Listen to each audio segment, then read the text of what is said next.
Hello Math Wizards! Now, we will be having another lesson about quadrilaterals. Previous lessons, we are done with the properties of a parallelogram and as well as the special parallelogram.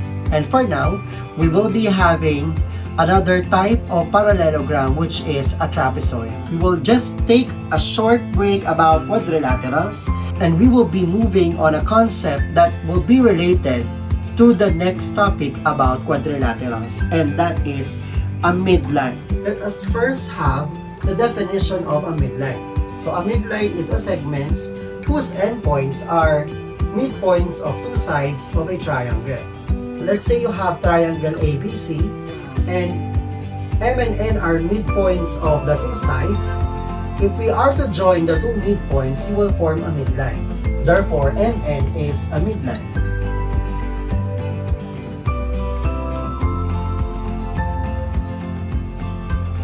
Based on the definition, it tells us that AB will be bisected, meaning AM is congruent to MB and NB is congruent to NC. So, let's have the theorem about midline. So, midline is a segment that is parallel to the third side and is half as long. So meaning, if you have, considering the figure above, so it means that MN will be parallel to AC. Based on the theorem, so MN is parallel to AC. And since you have, aside from that, the third side is also half as long as MN. Meaning, if you have 2MN, it is equal to AC, or MN is half as long as AC. Let's apply the midline theorem in solving quantities related to the triangle and its midline. In triangle BEA, X and Y are midpoints of BE and EA respectively. So complete the following statement. So let us first have the illustration for this item. So let's say you have B, E, A, and you have X, Y as midpoints of BE. So this will be X, and Y will be the midpoint of AE. So if you are to connect, you will have midline.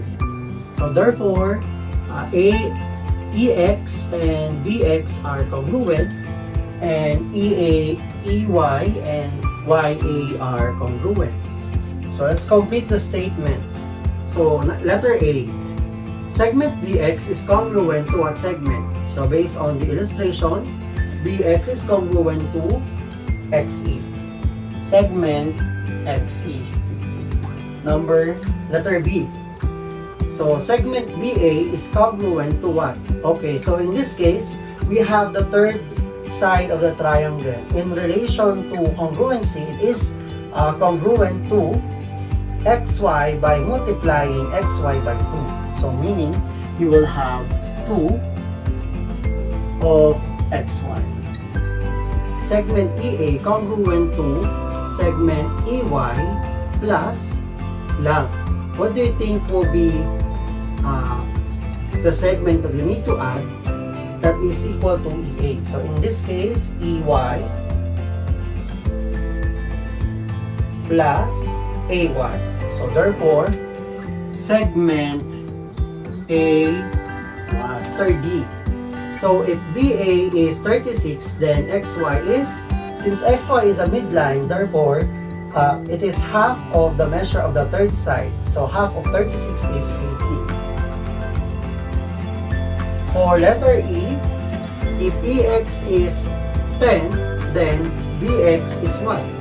X is the midpoint of BE, therefore BX is equal to 10 as well. So let's move on to number 2. Find the missing length as indicated. Find X and LN.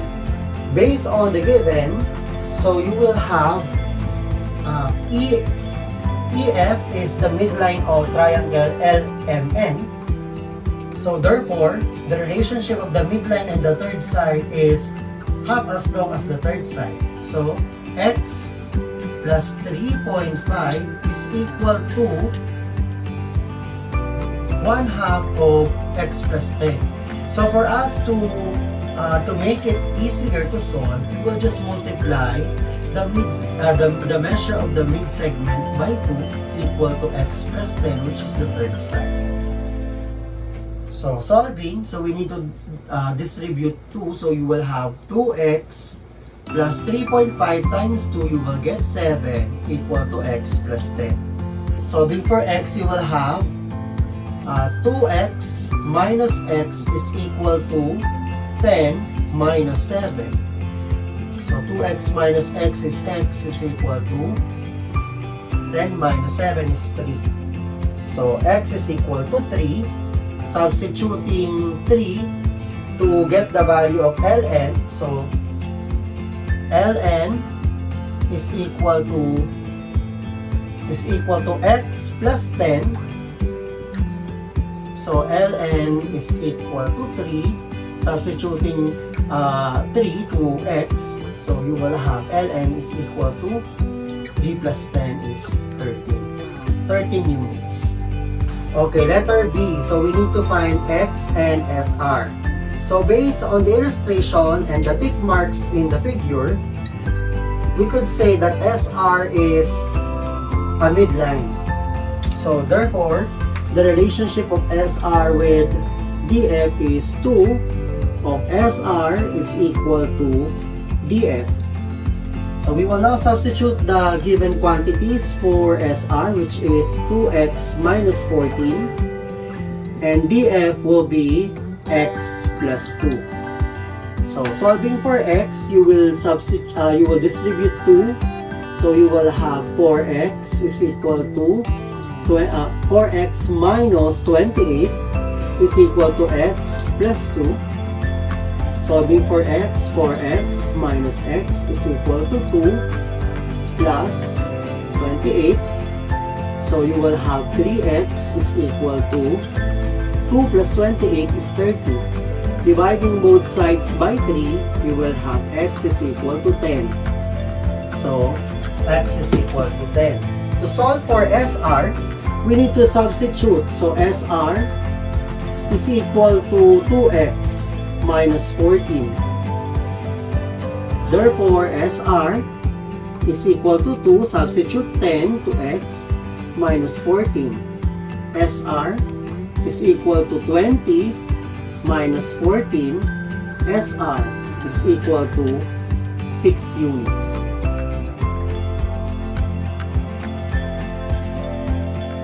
I hope you have learned something about our lesson. See you again on our next video. Like, share, and comment your suggestions on the comment box below, and don't forget to subscribe. To get notified with our latest videos, just click the notification bell.